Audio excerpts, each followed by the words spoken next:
Assalamualaikum warahmatullahi wabarakatuh. Bismillah, alhamdulillah, wassalatu wassalamu ala rasulillah Sayyidina Muhammadin wa alihi wa mawala, wala khawla wala quwata illa billah, amma ba'du. Kepada jamaah tauhid semuanya, baik di pusat, lokal, dan juga internet, semuanya yang saya hormati. Di dalam Al-Quran telah dikatakan yang intinya adalah bahwa Allah itu Hakul Mubin. Tapi sebagian juga banyak orang mengatakan bahwa Allah itu Ghaib. Mereka berdasarkan surat Al-Baqarah yang bunyinya Alif Lam Mim. Dzalikal kitabul la raiba fihi hudal lil muttaqin alladzina yu'minuna bil ghaibi.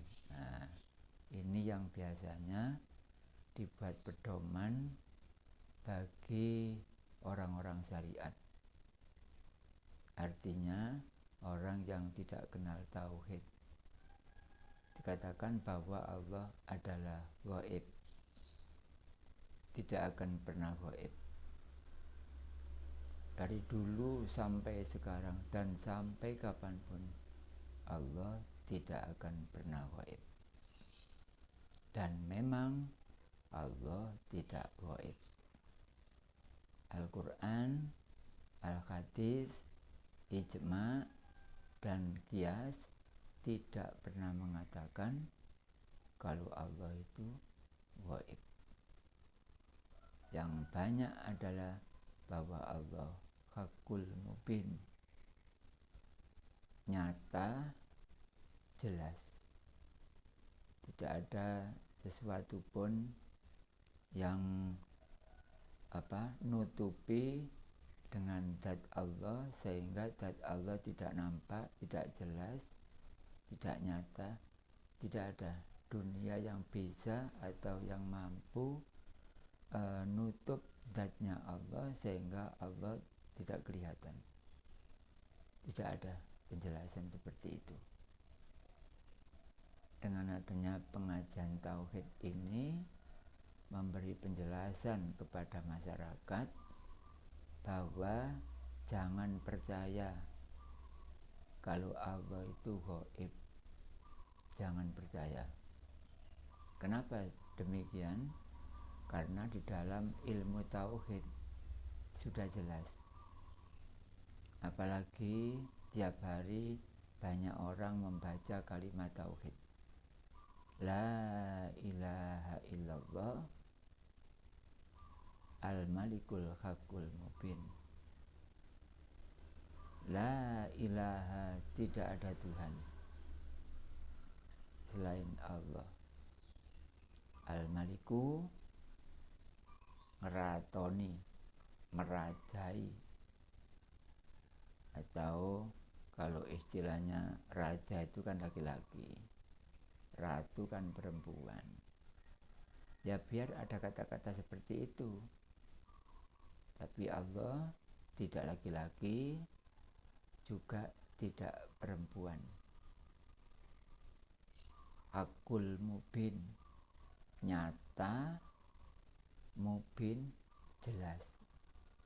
Tapi kenapa kok tidak nampak di dalam hati, atau kok tidak nampak di dalam hatinya orang-orang? Karena hatinya orang-orang belum ada ilmu tauhid. Akhirnya naik ke ucapan bahwa Allah itu adalah ghaib, yang menjadikan tidak nampak, yang menjadikan ghaib itu hatinya orang itu sendiri, karena tertutup oleh tebalnya dosa. Jadi tidak kelihatan kepada zat Allah itu tandanya banyak dosa. Saking banyaknya dosa sehingga nutupi di dalam hatinya, sehingga Allah itu Hakul Mubin dibilang ghaib. Itu tandanya orang yang banyak dosa.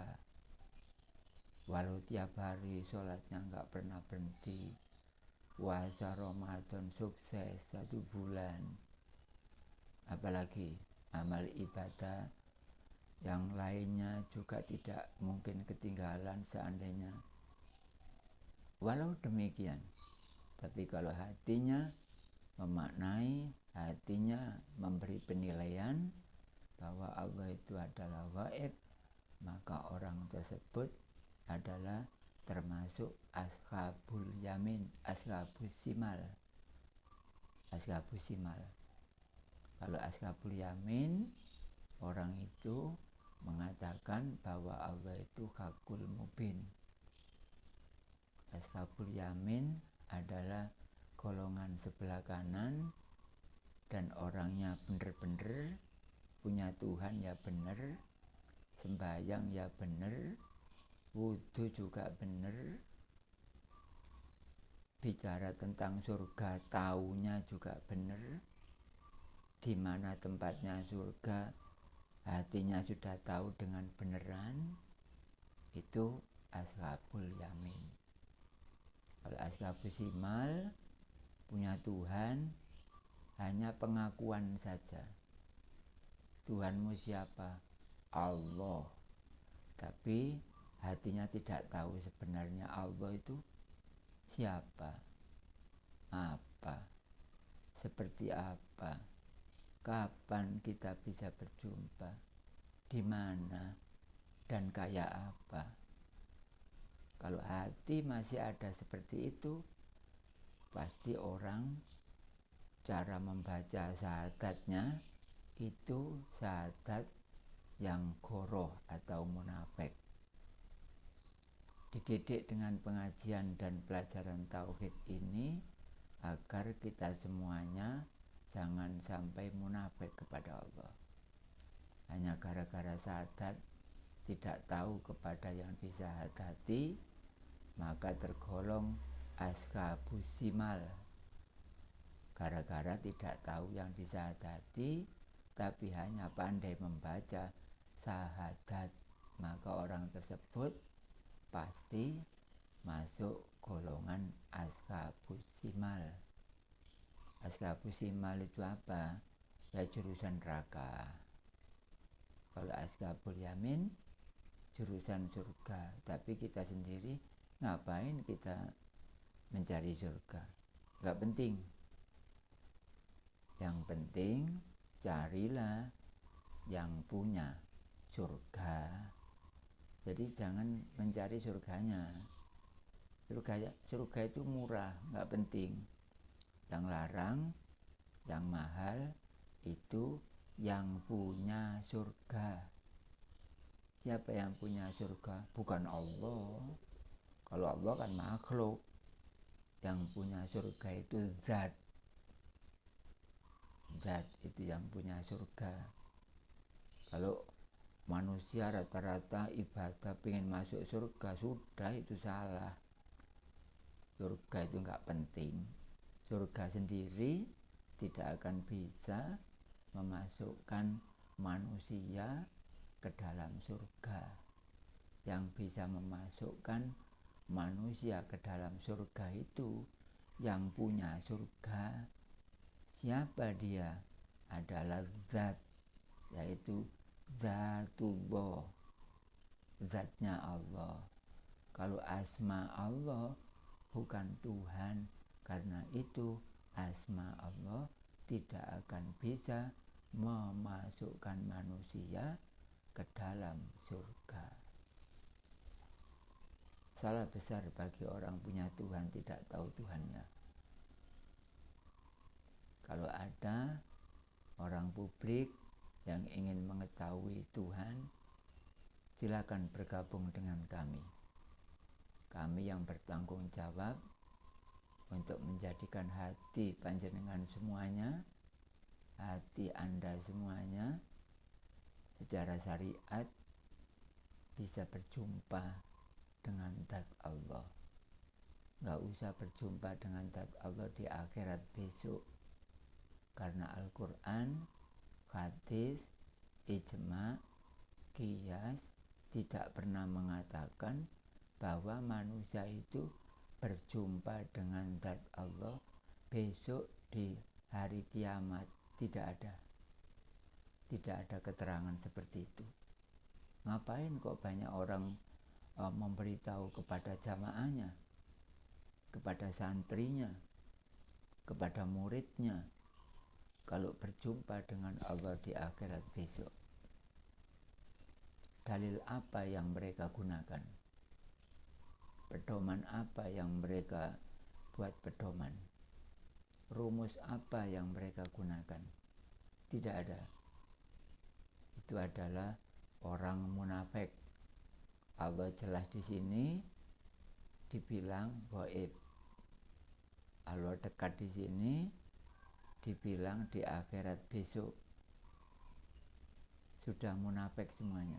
Kalau hati tidak ada tauhidnya, mau tidak mau orang tersebut munafik, karena pembicaraan dengan hatinya tidak sama.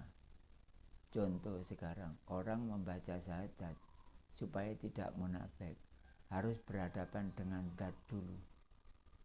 Berhadapan dengan zat, kemudian iqrarum bil lisan, lesannya mengucapkan, tasdiqum bil qalbi, hatinya membenarkan, atau hatinya berhadapan dengan yang disaksikan, supaya tidak munafik.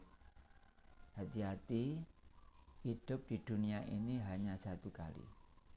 Jangan diisi dengan kemunafikan, jangan diisi dengan kemusyrikan. Bahaya besar. Bahaya apa di dunia? Tidak ada. Yang bahaya itu menyaksikan Allah tapi munafik karena tidak tahu kepada yang disaksikan. Misalnya, saya bersaksi bahwa tiada Tuhan selain Allah. Nah, seperti ini harus melihat kepada zat Allah supaya tidak munafik. Kalau tidak melihat, ya pasti munafik. Tidak ada yang memperingatkan seperti ini secara syariat. Kalau tidak ilmu tauhid, kita mencari apa-apa di dunia kesulitan, karena lebih mudah adalah mencari Allah. Dunia ini paling sulit bagi orang yang tidak ada ilmu tauhidnya. Paling sulit itu mencari Allah, karena di dalam hatinya tidak ada ilmu tauhid yang pas. Karena tauhid ada dua memang, ada tauhidan, ada tauhid beneran. Kalau tauhidan yaitu seperti dilanggar di masjid, wujud, kidam, bakok, dibuat pujian, hafal, itu pun juga nggak fokus membacanya. Kadang-kadang diikuti dengan ngelamun juga, cuma lesannya kadang lancar. Apa termasuk Anda semua seperti itu? Pelajaran tauhid kereng di hadapan siapa saja. Maka saya corek 100%. Kalau Allah itu gaib, saya corek 100%. Insya Allah saya sendiri bertanggung jawab tentang Allah tidak gaib. Siapa saja ingin mempraktekkan untuk melihat Allah waktu pas membaca syahadat, saya siap, dan di video publik atau di mana saja, internet dan lain-lain, silakan. Saya praktek membaca syahadat dengan melihat Allah di lapangan misalnya, saya siap, karena Allah bisa dilihat di dunia ini. Tapi jangan lupa, hatinya harus bertauhid kepada Allah. Kalau hati tidak bertauhid, syahadat dibaca fasih pol-polan, tetap nilainya adalah munafik. Hati dan mulutnya tidak sama. Itulah kekurangan orang publik, itulah kekurangan orang dunia, bila hati tidak diisi dengan tauhid. Bagaimana kalau saya jauh, misalnya rumah saya itu jauh dengan Indonesia misalnya, ya ngaji aja di YouTube. Besok kalau sudah 2 tahun, saya menguji, saya mengkhatamkan secara syariat, karena saya sendiri punya surat izin untuk mengkhatamkan jamaahnya, untuk mengkhatamkan muridnya. Jangan sampai mengkhatamkan tapi tidak ada izin, tidak ada surat izin. Ya bisa aja, tapi manfaat dan barokahnya yang menurun. Dengan demikian itu semua lapisan masyarakat, siapa yang usianya berapa, 16 tahun lah saya anggap, lebih gampangnya itu, dan tidak gila, jangan sampai tidak menyentuh kepada ilmu tauhid, karena menjadikan syahadatnya munafik. Sholat juga begitu. Ngapain kamu sholat sampai ratusan rakaat? Capek. Yang enak sholat ribuan rakaat. Itu adalah ringkasan dari lafaz Allah.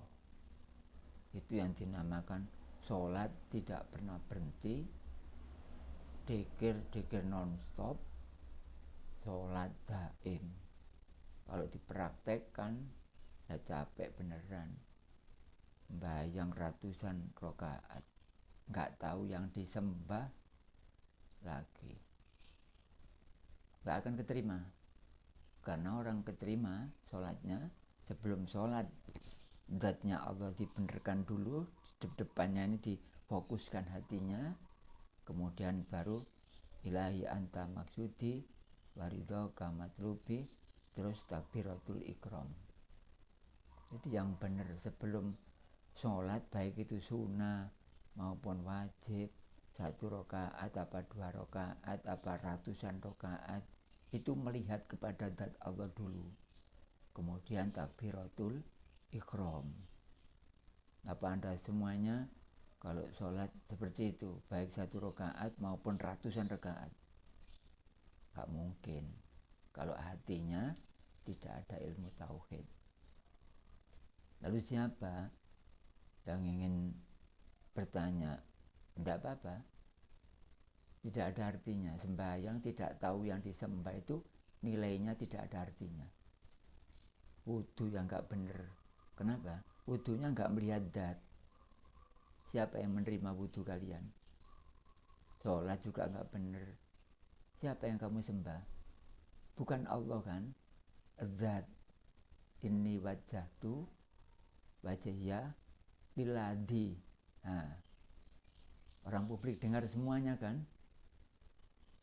Ayo orang publik, apa enggak dengar? Inni wajjahtu wajhiya lilladzi. Berarti Tuhan kita bukan Allah, tapi adalah zat. Nah, zat itu untuk lebih jelas dipahami di dalam pelajaran tauhid. Harus bergabung dengan orang yang betul-betul ngerti tauhid. Jangan hanya orang yang pandai ceramah, keterangannya mirip seperti saya, menerangkan, membicarakan tentang zat, tapi dia sendiri tidak tahu sebenarnya zat itu apa. Ya nggak tahu, wong hatinya nggak ada tauhid. Hanya nyontek saja di internet, di YouTube seperti ini. Kalau orang bicara tentang zat banyak. Anak saya masih kecil, bisa membaca zat, diajari 1 hari aja sudah sukses. Itulah kekurangannya orang publik, bila mana hati tidak diisi dengan ilmu tauhid. Apalagi tauhid, ilmunya siapa? Bukan ilmunya yang ngajarkan, bukan. Yang ngajarkan ini nggak punya ilmu. Guru semuanya guru tauhid, tidak ada ilmunya. Semua milik Allah. Termasuk saya nggak punya ilmu. Jadi ilmunya Allah. Siapa nggak senang kepada tauhid, berarti nggak senang kepada Allah. Nggak terasa seperti itu. Saya peringatkan supaya terasa. Orang itu kalau hatinya diumbar oleh Allah, dibiarkan, nggak ada respon sedikit pun. Paling-paling tahu kalau di suatu tempat ada ngaji tauhid, ya lewat saja. Nggak ada geregal, nggak ada greget, nggak ada. Karena hatinya sudah tertutup oleh dosa, lumuran dosa. Kata orang Jawa, dosane sauntuke segoro. Jadi Allah Ghafurul Mubin kok nggak kelihatan, itu tandanya terlalu banyak dosa. Banyak dosa aja kok pengen masuk surga. Surganya siapa? Tempatnya ya nggak tahu. Apa? Kepada yang punya surga ya nggak tahu. Membaca syahadat ya nggak tahu yang disyahadati. Beriman ke utara, ke timur, ke barat, ke selatan, ya nggak pernah jumpa kepada Allah. Itu aja muluk-muluk pingin apa? Pingin masuk surga. Surganya siapa? Gak bisa. Corek 100%. Kalau orang isinya tidak ada tauhid di dalam hatinya, tidak akan bisa. Dan saya sendiri tidak mengharapkan surga. Ngapain surga? Gak penting. Neraka gak perlu ditakuti. Surga gak perlu diharapkan. Karena semuanya gak penting. Yang penting adalah mencari yang punya surga. Ilahi anta maksudi fardhoka matlubi. Kepada engkau ya Allah yang saya maksud, dan engkaulah yang saya cari. Mencari itu mencari zat, jangan hanya mencari uang, mencari harta benda, gitu-gitu saja. Tunggu oleh makhluk-makhluk yang mendapat tugas dari Allah. Tanah sendiri ngancam kepada kita. Lahir tidak membawa dosa, kembali ke tanah banyak dosa. Awas kamu. Walaupun bumi kelihatannya tidak ada mulutnya, tapi awas-awasnya ini, inting-intingnya ini lebih berat. Siapa orang yang tidak akan mati? Saya peringatkan kamu semua diinting-inting sama bumi. Karena apa? Karena manusia terbuat dari bumi kan. Yang satu terbuat banyak kan, sebanyak 4. Terbuat dari apa? Terbuat dari api, terbuat dari udara, terbuat dari air, terbuat dari bumi. Mati kembali ke bumi, tidak tahu kepada Tuhannya, disiksa oleh Allah lewat malaikatnya. Gak selesai-selesai, ditakut-takuti sekalian di dalam kuburnya nanti. Gak apa-apa, semua orang akan meninggal dunia, tapi tahulah kepada Allah sebelum meninggal dunia. Kata-kata yang saya sampaikan dan Anda semuanya mendengar, ini adalah rezeki dari Allah, pendidikan dari Allah, rahmat dari Allah. Jangan disangka ucapan seperti ini adalah angin berlalu, angin liwat. Memang betul seperti itu, masuk telinga kiri, keluar telinga kanan, masuk telinga kanan, keluar telinga kiri. Itu biasanya orang yang membaca syahadat tidak tahu kepada yang disyahadati, sebab hatinya tidak berisikan ilmu tauhid. Hanya syariat saja, berangkat ke masjid, berangkat ke langgar, dan lain-lain. Sudah puas, seperti itu nampaknya. Padahal lumuran dosa, karena punya Tuhan, tidak tahu Tuhannya. Lupa dah kalau Anda semuanya belum punya Tuhan. Kriterianya, tata keramanya, orang punya Tuhan itu bisa menunjukkan Tuhannya. Anda semua bisa tak menunjukkan Tuhannya? Kalau enggak tahu. Yaitu kekurangan Anda semua di dalam agama Islam ini. Siapa yang usianya sudah balik, lebih dari 16 tahun, lebih mudahnya ingatan seperti itu, dan tidak gila, tidak kumprung, tidak majnun, tidak stres, maka wajib semuanya ngaji tauhid kepada ahlinya.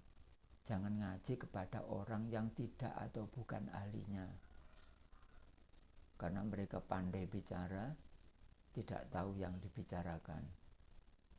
Bicara tentang zat, tidak tahu apa itu zat. Bicara tentang surga, dia tidak tahu yang punya surga, tempatnya sudah nggak tahu. Apalagi bukrata wa asila, dia tidak tahu dalamnya Ka'bah. Kemana kesana kemari, tidak tahu apa yang dilewati. Ada terajaknya burung terbang, tidak bisa menemukan. Galihnya kangkung, tidak bisa menemukan. Gitu aja kok jakakno masuk surga. Surganya siapa? Cepetan Anda semuanya untuk bertauhid kepada Allah. Ada aib, ada jeleknya materi tauhid, ketahuilah, saya yang bertanggung jawab. Allah tidak gaib, saya yang bertanggung jawab. Yang disembah bukan asma Allah, melainkan adalah zat, saya yang bertanggung jawab. Didiklah diri kalian sebelum meninggal dunia. Sholatlah terlebih dahulu sebelum disolati orang.